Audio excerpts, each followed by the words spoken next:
দায়িত্ব গ্রহণ করেছি, গতকালই দায়িত্ব গ্রহণ করেছি স্থানীয় সরকার বরাবর, এবং গতকালই আমি এটি সরজমিনে অবস্থা দেখেছি কী পরিমাণ ক্ষয়ক্ষতি হয়েছে সেগুলো যাচাই করে দিয়েছি।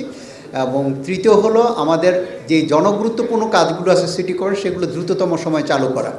তৃতীয় হলো ভবিষ্যতে আমি কিভাবে আগাবো, আমি থাকি বা আমার পরিবর্তে অন্য একজন আসে বা স্যার থাকুক, মানে আমাদের প্রধান নির্বাহী কর্মকর্তা আছেন যেই থাকুক, আমরা এখন প্রশাসনে যারা দায়িত্ব পালন করছি তারা এই কাজটা ডে টু ডে কাজটা চলছে। আমরা আজকে সকালবেলা আমরা একটি মিটিং করেছি আমাদের সিটি কর্পোরেশনের যারা আছেন কর্মকর্তা কর্মচারী আছেন তাদের সকলকে নিয়ে। আপনারা এই তথ্যপত্র সকলেই জানেন যে আমাদের স্থায়ী যেমন কতগুলো আছে জনগুরুত্বপূর্ণ কাজ যেগুলো না করলেই নয়। যেমন সেই তালিকার মধ্যে আমি যদি দেখি, প্রথম কাজ হলো আমাদের বর্জ্য ব্যবস্থাপনা। আমাদের অত্যন্ত করতে ভাগ্যবান যে কোনো গাড়ি ক্ষতিগ্রস্ত হয় নাই, তার মানে বর্জ্য ব্যবস্থাপনার কাজ ইতিমধ্যে চালু হয়েছে। তারপর জন্ম মৃত্যু নিবন্ধন চালু আছে, কিন্তু এটি আগে কাউন্সিলর মহোদয়গণ করতে গিয়ে হতেন অনুমোদন করতেন, সেটা এখন আমরা অন্য প্রশাসনিক কর্মকর্তার দায়িত্ব দিচ্ছি, তারা এই কাজটা করবেন, এটা চালু আছে। নাগরিকত্ব সনদের ইস্যুটা এখন আমরা একটু পরীক্ষা নিরীক্ষা করে দিচ্ছি, এটা মূল আইনে যে জন্ম মৃত্যু নিবন্ধন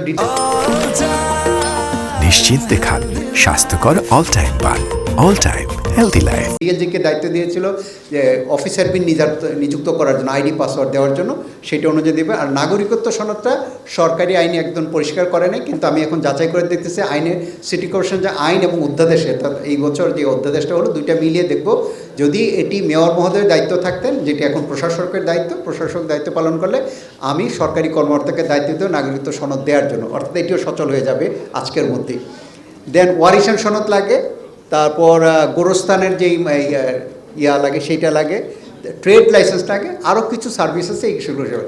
এখন এই ক্ষেত্রে আমাদের কাছে দুটো অংশ আছে যে এই কাজগুলো করে, কিছু আছে সফট কপিতে অর্থাৎ সফটওয়্যার দিয়ে চলে, কিছু হলো হার্ডওয়্যার দিয়ে চলে। সফটওয়্যারগুলো তো ক্লাউডে আছে, কোনো সমস্যা নেই, শুধু কম্পিউটার চালু থাকলে হবে, ইন্টারনেট চালু থাকলে। আমাদের অনেকগুলো কম্পিউটার নিয়ে গেছে প্রায় 60-70টার কাছাকাছি বোধহয় এরকম, বা 60 থেকে 70টার কাছাকাছি।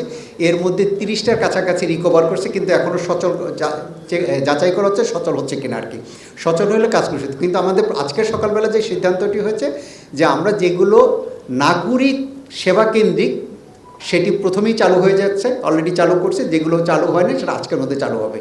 এক, দ্বিতীয় কথা হলো যেগুলো আয় সিটি কর্পোরেশন এখন খরচও বাড়বে, এই আয় যেগুলো আছে সেই আয়গুলোর যাতে কাজটা চালু করে সাধারণ নাগরিকরা যাতে বুঝতে পারে যে এই কাজগুলো, সেই জন্য আমরা একটা সিদ্ধান্ত নিয়েছি, আমরা দুটো প্রচারণা চালাবো, আপনাদের সহযোগিতা চাই। প্রথম যে প্রচারণা যে সিটি কর্পোরেশন তার স্ব কাজ শুরু করেছে, আপনারা যে কোনো কাজ এখন পাবেন একটি। দ্বিতীয় কথা হলো যেই মালামালগুলো সিটি তো রাজশাহী কোনো দলের কোনো না, কোনো ব্যক্তির সম্পদ না, এটি রাষ্ট্রীয় সম্পদ, রাজশাহী সম্পদ, সিটি কর্পোরেশন সম্পদ।